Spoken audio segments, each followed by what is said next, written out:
The Hall of Orbits held its breath. Rows of alien delegates sat like statues under a white domed sky. Cold lights poured down on a single figure at the center. A young human stood there with her wrists bound in bands of pale fire. The bands hissed against her skin. She did not cry. She did not beg.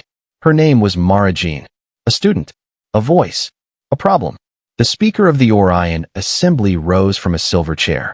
His face was smooth like metal. His eyes were black mirrors. His voice carried without echo. This human sowed disorder, he said. She challenged the assembly. She endangered peace. She is guilty. The chamber murmured. Some nodded. Some clicked their claws. Some stared with empty calm. A normal day, they thought. A small thing to cut away. Mara lifted her head. Her knees shook, but her words did not. You think fear will end us, she said. You think silence will hold us. You are wrong. When Earth wakes, you will remember this hour. The words fell like a blade.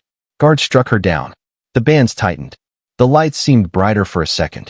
Then the hall returned to order. The speaker raised one hand. Sentence rendered, he said. Proceed. News rippled out faster than any shuttle. Across stations and moons, the story spread. A human girl faced the assembly.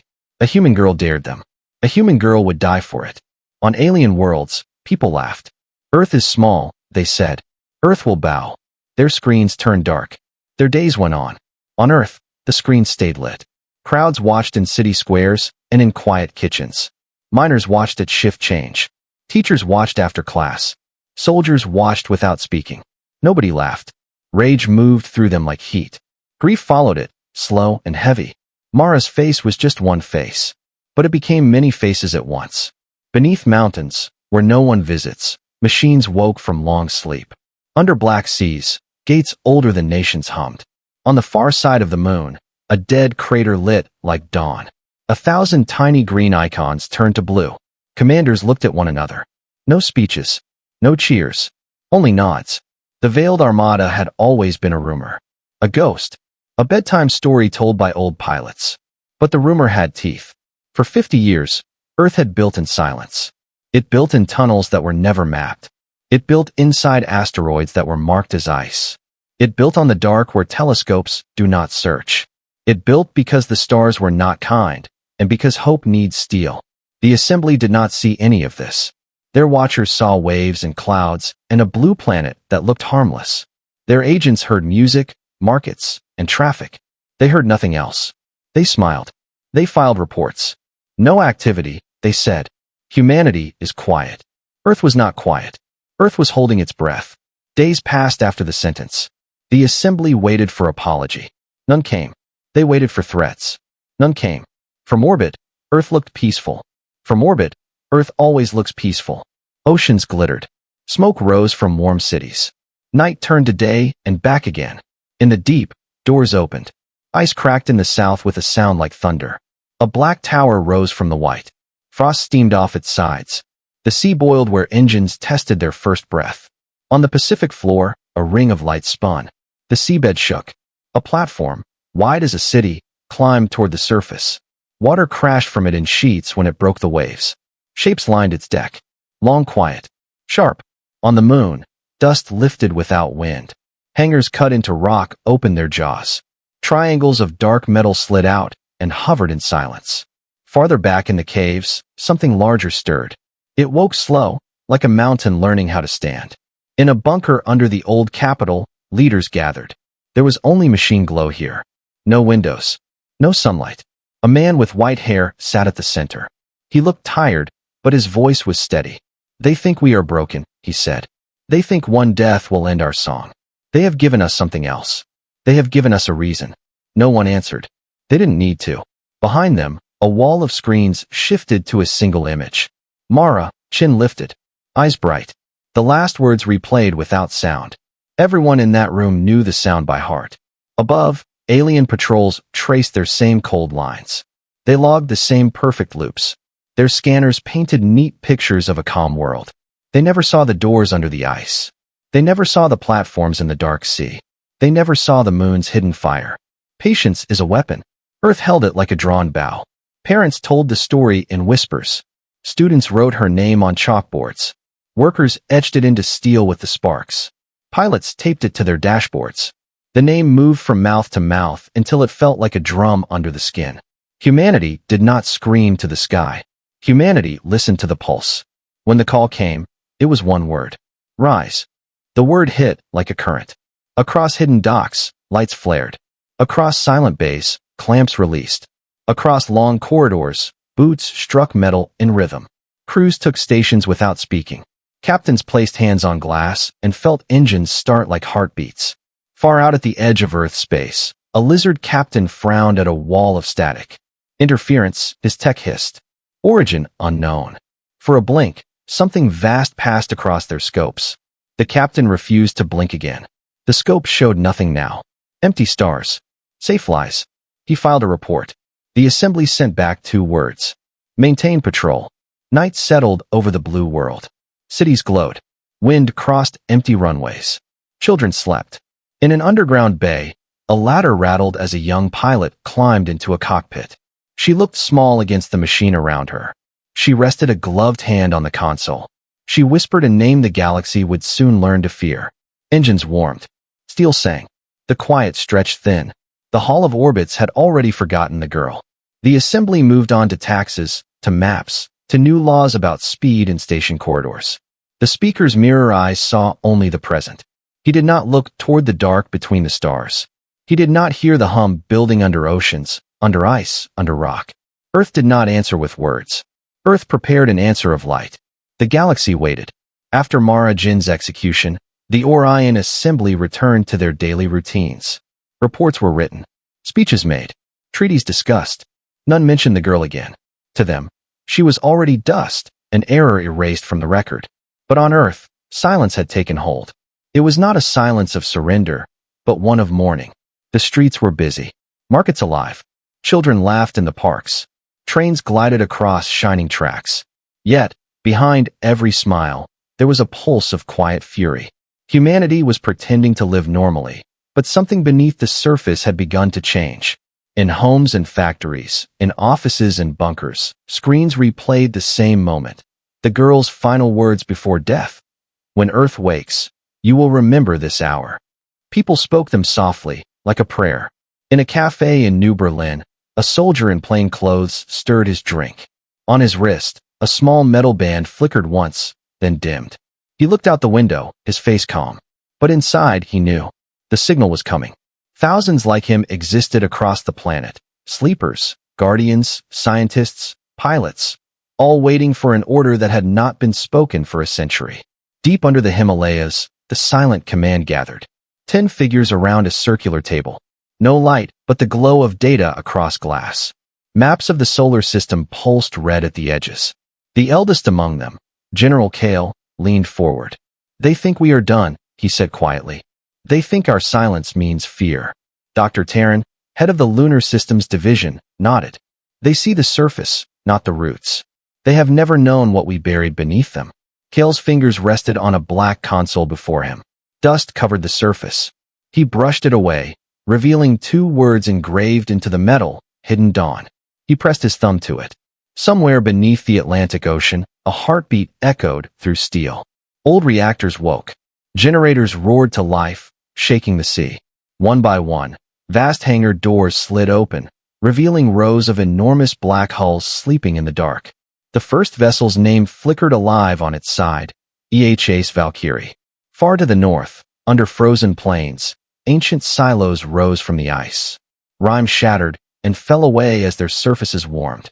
The frost boiled off them in great plumes of mist, revealing massive spires of gunmetal steel. In orbit, satellites turned, their eyes opening for the first time in generations.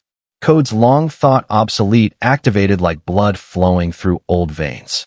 Across the system, hundreds of secret platforms began aligning their trajectories toward Earth.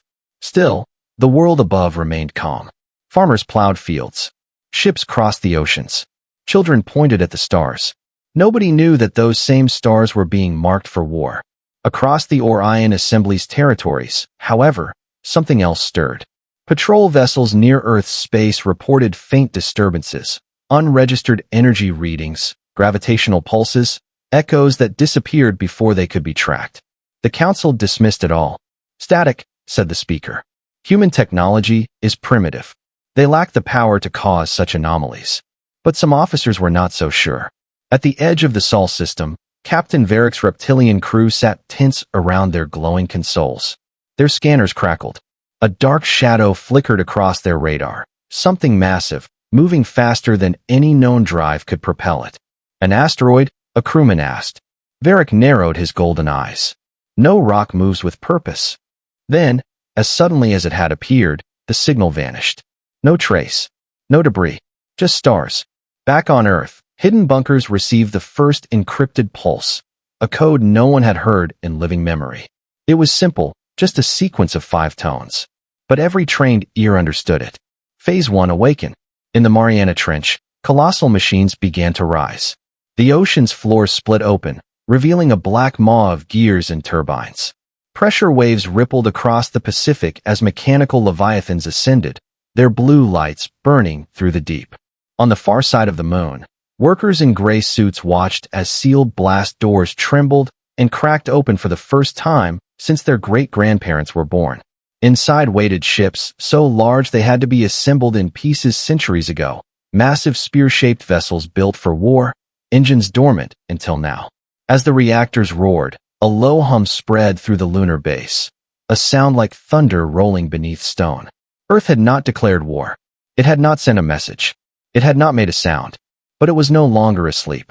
In the Assembly's great chamber, the speaker reviewed his daily reports. Calm numbers. Peaceful data. No signs of rebellion. No signs of threat. He allowed himself a small smile. Across the stars, though, whispers began.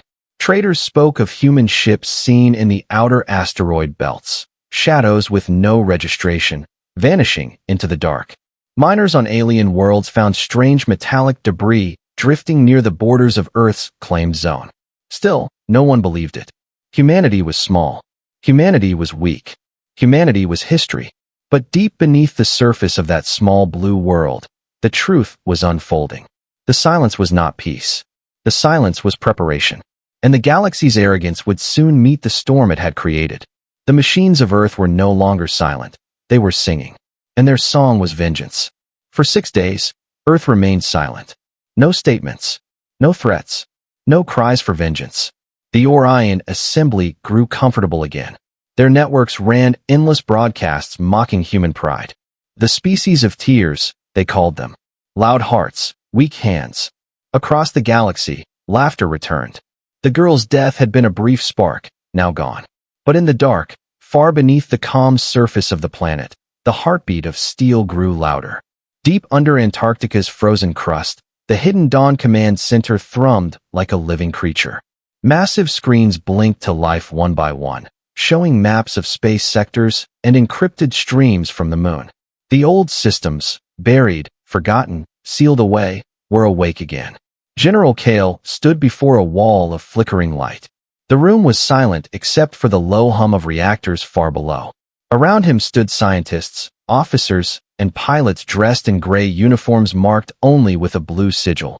A single circle with a small white star inside. Humanity's last emblem. Phase 2, asked Dr. Terran. Kale's jaw tightened. Confirmed. All sectors online.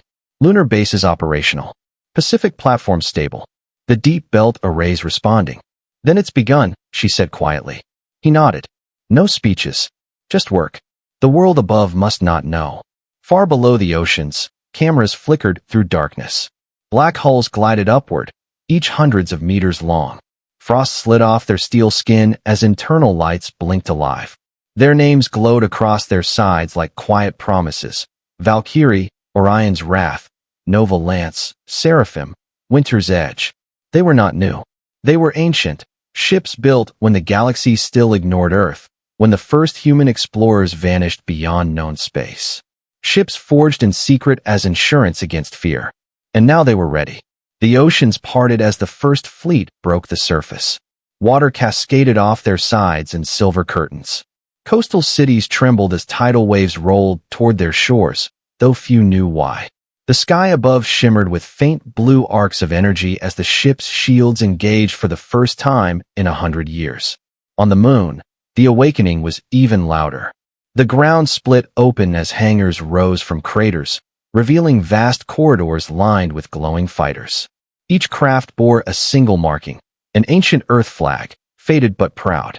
Generators ignited with thunder, shaking dust from the mountains. Commander Alia Ren stood on a high platform overlooking the launch bay, her breath fogged in the cold air. Around her, technicians ran diagnostics on ships that had never flown. She turned to her aide. "What's the status of our link with Earth Command?" "Stable, ma'am," the aide replied. "Orders are simple. Hold position. Await the signal." "The same word?" Alia asked, though she already knew the answer. "Yes," he said. "Just one word." She closed her eyes. Rise. Across the galaxy, no one yet understood what was happening. Alien patrols scanned near the Sol system, reporting minor magnetic anomalies. Ships vanished into static. Drones returned corrupted data, their recordings filled with black shapes moving across the stars. The Orion Assembly dismissed it again. "Human trickery," they said. "Technical noise." But their analysts began to whisper. Some old enough to remember the human wars centuries ago spoke in low voices about Earth's unpredictability, about the fire that came when humans were cornered. The speaker silenced them with a wave. "Fear clouds reason," he said. "We control the skies. Humanity is nothing." He was wrong. In hidden stations orbiting Jupiter's moons, weapons long thought scrapped reactivated. Massive cannons, their barrels the size of towers, turned toward deep space. Around Saturn's rings, cloaked platforms shimmered as stealth fields powered up. Across the asteroid belt, mines detonated in synchronized bursts, testing systems that had slept for generations. Earth's network was alive. Every corner of the solar system pulsed with silent coordination. And through all of it, not one public message was sent. To the ordinary people of Earth, life continued as normal.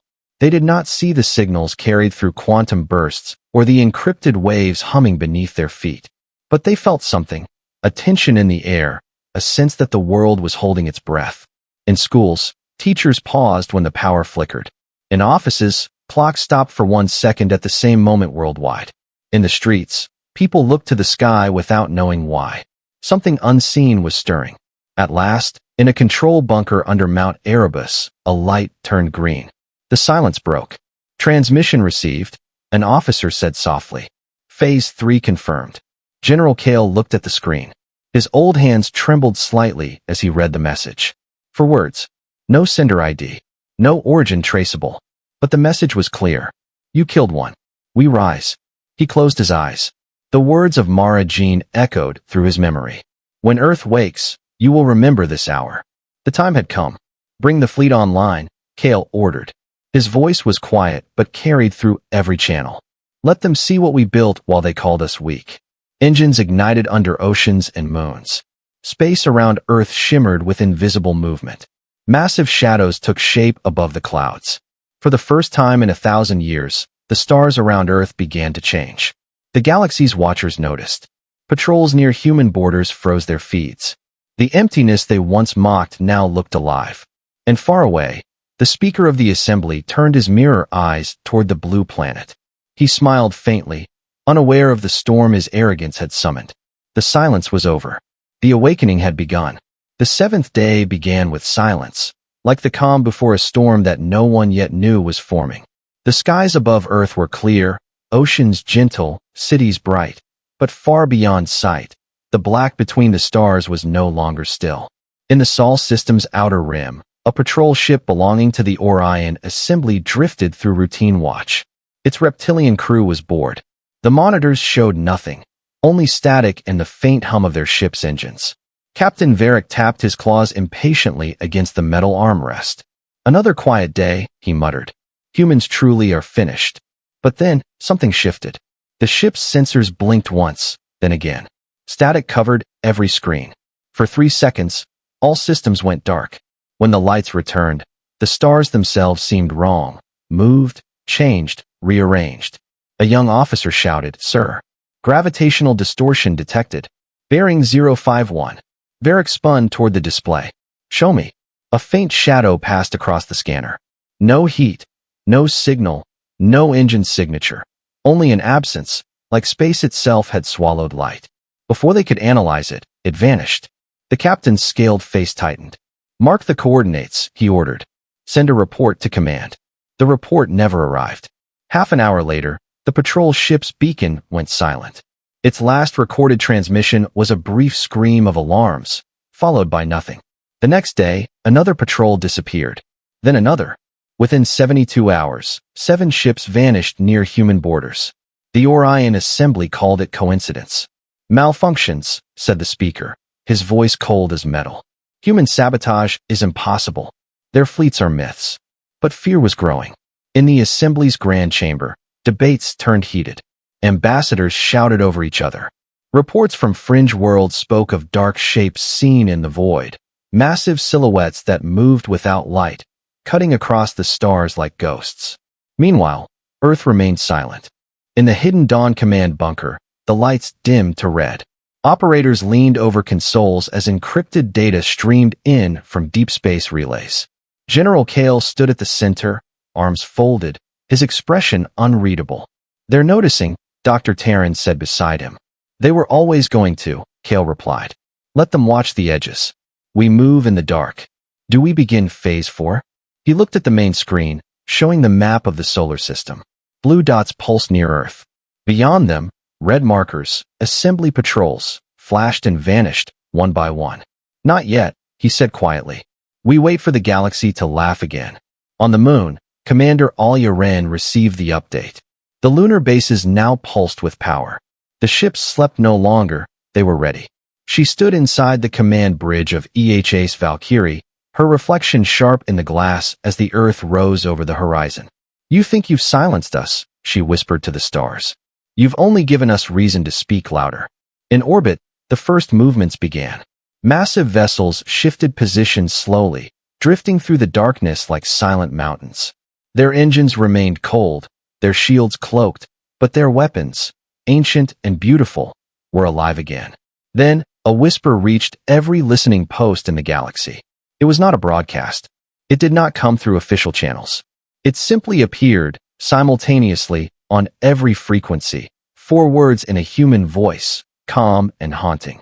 "You killed one. We rise." Across the Orion Assembly's territories, silence followed. Ships froze mid-transmission. Civilian networks crashed. Worlds far and near repeated the same phrase in confusion, disbelief, then fear. In the chamber of the Assembly, the speaker stood motionless. "Who sent that?" he demanded. "No source detected," a guard stammered. "It came from everywhere and nowhere." The speaker's mirrored eyes narrowed.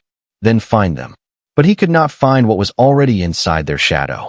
From the edge of the Sol system, a faint blue light flickered, a single human ship, testing its engines in the dark. It moved like a predator through deep water. When alien sensors tried to scan it, they found nothing. Earth's hunters were awake. In the following days, the pattern repeated. A cargo freighter vanished. A supply station exploded without warning. The black between the stars grew dangerous near human space. Captains whispered of unseen fleets that came and went like mist. Still, the galaxy told itself lies. "It's tricks," they said. "It's chance." But soldiers began refusing patrol duty near Earth. Some claimed to see human ships glide past their windows. No lights, no sound, only shadows vast enough to blot out the stars. And beneath the planet that had caused it all, humanity prepared in silence. In cities, workers returned home unaware that above their heads, entire fleets waited beneath the clouds. In underground chambers, engineers whispered to one another, checking systems one last time. "Do you think they'll ever understand?" one young technician asked. Dr. Terran looked up from her console. "No," she said softly, "but they will remember." At that moment, a quiet alert sounded across every secret channel of Earth's defense network. The order came from no known source, unsigned and untraceable, but every officer recognized its meaning. Phase 4, engage in shadow. And so, humanity's hidden fleet began to move, not with explosions or grand speeches, but with the soft hum of engines waking from centuries of sleep. The first strikes would be unseen. The first deaths would be silent. The storm had begun. The storm no one believed in finally broke. For weeks, alien patrols had whispered of strange signals. Ships vanishing, scanners blind, shadows swallowing light. But now, there was no denying it. The Orion Assembly's fleets were dying in the dark. It began near the mining world of Verun 9, a barren planet rich in plasma ore. The Assembly kept a full garrison there, 30 ships, 2 orbital stations, and a network of defense satellites. It was one of their most secure outposts. Then, in a single night, everything went silent. The first report came from a freighter passing nearby. The captain's voice shook as he transmitted to command. The stars moved. Then the sky turned blue fire. After that, nothing. When rescue ships arrived, they found only wreckage, stations torn open, ships drifting like corpses. There were no signs of battle, no distress signals, no survivors. Only fragments of black metal, scorched with a strange blue glow. One officer whispered the word no one dared speak aloud. Humans. Back on Earth, the hidden Dawn command room glowed with the light of hundreds of screens. General Kale stood at the center, hands clasped behind his back, his reflection cast across the map of the galaxy. Blue dots, Earth's fleets, spread outward like veins of light. Dr. Terran read the latest reports. Phase 4 successful. 0 losses. Enemy stations neutralized. Kale nodded once. Then they know we're real. They'll respond soon, she warned. They always do, he said, his voice calm. And we'll be ready. Beneath the surface of the Pacific, colossal warships rose through shafts of shimmering water. Engines flared as one after another broke free, piercing the surface like gods waking from their tombs. Clouds gathered, lightning flashed, and the seas boiled under the force of their ascent. Along coastlines, people stood in silence, watching as the impossible unfolded. The government said nothing, but the truth was no longer hidden. Humanity had been building for this moment all along. On the moon, Commander Alia Ren gave the order to launch. Her voice, calm and steady, carried through the comms. For Maragine. For Earth. Begin ascent. The hangar shook as the EHA's Valkyrie and her sister ships ignited their drives. Dust exploded into the thin lunar sky as the vessels lifted towards space, engines burning white. From the moon's far side, hundreds of smaller ships followed, sleek, angular, built for war. They moved without sound, without warning, and without mercy. Meanwhile, across the galaxy, panic spread. In the Assembly's capital, the Speaker of Orion faced the Council. Reports of destruction are exaggerated, he insisted, though his hollow eyes betrayed doubt. Humanity lacks the capacity for such strikes.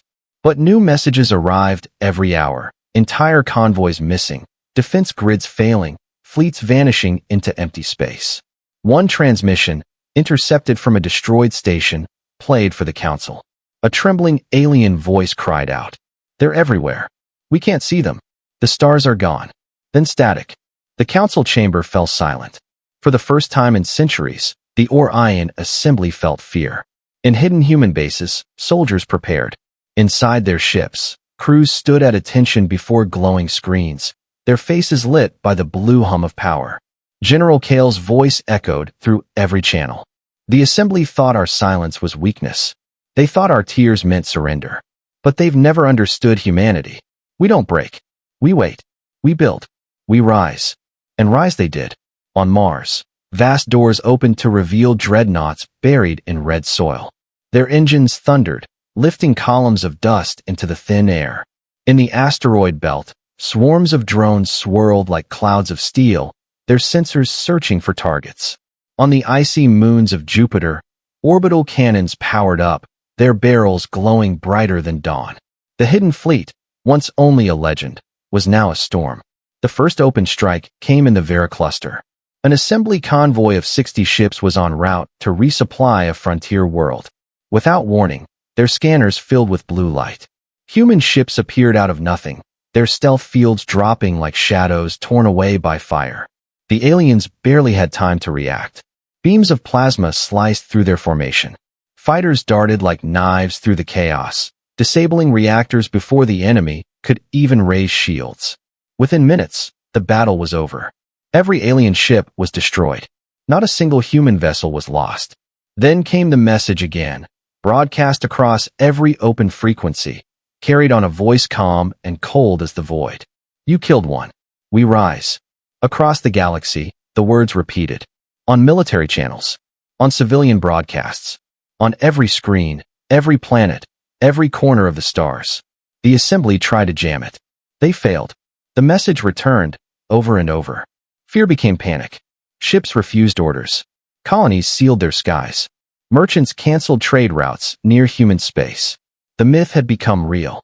The galaxy had thought humanity was broken, small, fragile, emotional. But the truth was far older and far sharper. Humanity had never been weak. Humanity had been waiting. Now, their silence had become vengeance. And the stars would soon remember what it meant for Earth to awaken. The Orion Assembly could no longer deny the truth. Every hour brought more reports. Convoys erased, colonies burning, fleets gone dark without a trace. In the cold halls of the capital, fear replaced arrogance. For centuries, they had ruled without challenge. No species dared defy them. But now, a single world, a world they once mocked as primitive, had shaken the stars. Earth had risen. The speaker stood before the Great Council, his metallic skin dim under the pale lights. Around him, the delegates shouted. "Human fleets are ghosts," cried one. "They attack without warning," said another. "Thousands dead. Whole sectors lost." The speaker slammed his staff against the floor. The echoes silenced them. "We are the assembly," he hissed. "We do not bow to savages. Assemble the armada." The order spread through the galaxy like wildfire. Every allied world was commanded to send ships. Every port filled with the roar of engines. Every dockyard became a forge of war. Within weeks, the largest armada in recorded history gathered at the edge of the Sol system. Over 1,000 warships, each armed with the most advanced weapons the galaxy had ever known. Their purpose was simple: erase Earth from existence. On Earth, there were no parades, no speeches, no promises. The people watched the sky and waited. In the hidden dawn bunker, General Kale studied the incoming transmissions. "They're coming," he said quietly. "Everything they have." Dr. Taryn nodded. Her voice was steady. "Then they'll learn what we've become." Across the planet, every system came online. Power grids redirected energy to the deep vaults. The oceans churned as launch platforms opened. On the moon, Commander Alia Wren stood aboard the HFY Valkyrie, staring at the darkness beyond. Her orders were simple: hold until the signal. At the edge of the solar system, alien ships advanced in perfect formation. To them, victory was certain. They had numbers, power, and centuries of dominance. They called it the cleansing. Then, one by one, their sensors began to fail. Radar screens went black. Engines sputtered. Communication links dissolved into static. Even their navigation systems began to twist. Coordinates flickered. Earth was there, then gone, then there again. Panic spread through the ranks. Systems jammed. Unknown interference. "We can't see them." The void ahead shimmered. At first, it looked like a mirage, heat distortion, maybe solar flare interference. But then, the stars disappeared, swallowed by moving shadows. The hidden fleet had arrived. Hundreds of human ships emerged from the dark, their black hulls gleaming with faint blue light.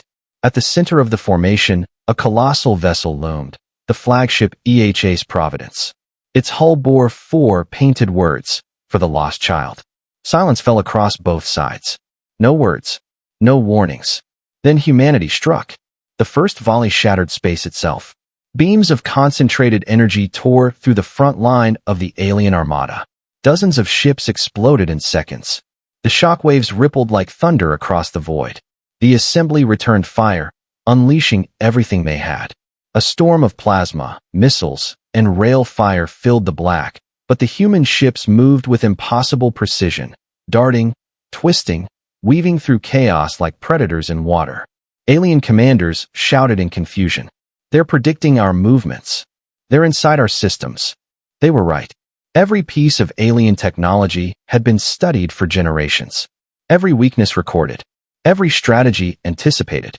Humanity didn't just build ships, they built understanding. Across the battlefield, dreadnoughts like floating fortresses tore through cruisers twice their size. Drone swarms swirled through the enemy ranks, detonating in coordinated patterns. The sky burned blue and red, then black again. In the command room of the Hidden Dawn, General Kale watched the live feed. His voice was low but firm. "This is not vengeance," he said. "This is remembrance." The human fleet pressed forward. The Valkyrie led a strike deep into the enemy formation. carving a path toward the Assembly's flagship. Commander Alya's voice rang over the comms. You killed one of us. You thought it would break us. But you only woke what you feared most. Her ship's cannons glowed white as they unleashed a storm that ripped through the enemy command ship, shattering its core. The explosion illuminated space like a dying sun. Within hours, the battle was over. 1,000 alien ships reduced to drifting wreckage. The Assembly's armada, gone. In the silence that followed, a single transmission echoed across every open channel in the galaxy. The voice was human, calm, unshaken. You killed one. Now we rise forever. Planets far and near received the message. Some watched in awe, others in terror. The Orion Assembly, once the unchallenged rulers of the stars, had fallen silent for the first time in centuries. And Earth, small, fragile, once mocked and ignored, stood unbroken amid the wreckage of empires. The storm had come and passed, but its echo would linger across the galaxy for generations. For every world, one truth became clear. Humanity was no longer the hunted. Humanity was the storm. Space was quiet again, but it was not peace. It was the silence that follows a scream too loud to fade. The Orion Assembly's Grand Armada, 1,000 ships of conquest, was gone. The wreckage drifted like black snow across the Sol system. The fires of battle dimmed one by one, until only the faint glow of debris lit the endless dark. Among the floating ruins, the EHA's Providence moved like a titan. Its hull bore deep scars. Its shields flickered weakly, but it still stood, unbroken, undefeated. Inside, on the bridge, Commander Alya Ren looked at the display before her. Every surviving ship had checked in. Humanity's hidden fleet had prevailed. She whispered, "It's over." But General Kale's voice came from the main channel, calm as ever. "No, Commander. This was only the beginning." In the command bunker beneath Earth, the generals and scientists watched as live feeds showed the shattered remains of the Assembly's fleet. Around them, technicians cheered, cried, embraced one another. Yet Kale did not celebrate. He stood before the projection of Mara Jean, the girl who had begun it all. Her image glowed softly in the air, her eyes bright with defiance even in death. She warned them, Kale said quietly. They laughed. He turned toward his officers. Now they understand what it means when Earth awakens. Dr. Terran stepped forward. What happens now? The galaxy will fear us. Kale nodded slowly. Good. But they must also remember why we fought. We did not rise for conquest.